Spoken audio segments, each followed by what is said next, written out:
Dictation 100 शब्द प्रति minute start होगा 5 सेकेंड बाद।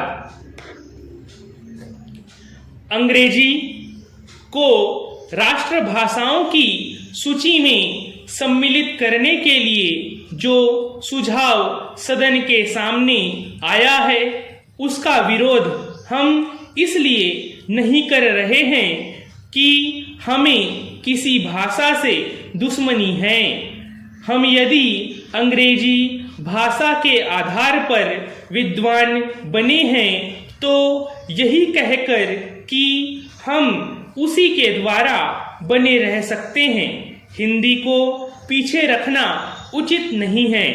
यह भ्रम सारे देश में फैलाया जा रहा है कि हिंदी से हमारी प्रगति नहीं हो सकती है। इसके विपरीत मैं देखता हूँ कि देश को यदि कोई भाषा 2 भागों में बांट रही है तो वह अंग्रेजी भाषा ही है। जिनको हिंदी नहीं आती वे समझते हैं कि हिंदी पढ़े लिखे लोग उन पर हावी हो जाएंगे।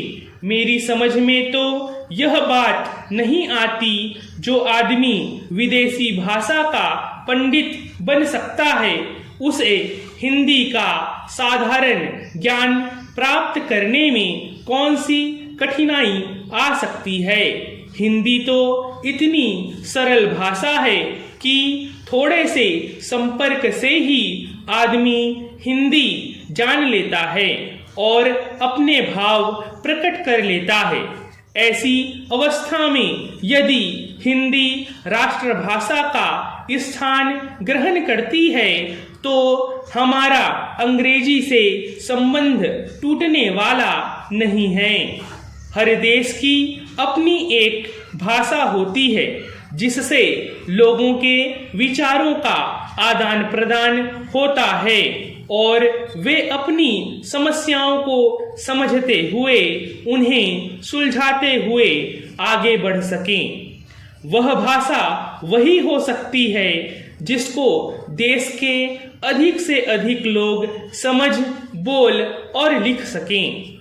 इस देश में केवल हिंदी को ही ऐसा स्थान प्राप्त है। फिर हमें हिंदी को देश की राष्ट्रभाषा बनाने के लिए क्यों आपत्ति है।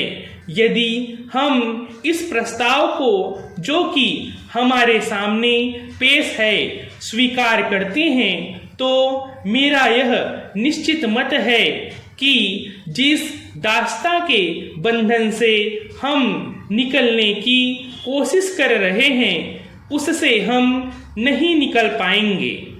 पैरा अंत में मेरा माननीय सदस्यों से निवेदन है कि वे केवल अपनी पार्टी की आशा को न देखें बल्कि अपनी बुद्धि से काम लें और इस प्रस्ताव का विरोध करें। यदि यह प्रस्ताव पास हो जाता है जो कि बाद में कानून बनने वाला है तो वह आज़ादी जो हमने 200 साल के बाद प्राप्त की है उसके फलने फूलने में बाधा आ सकती है।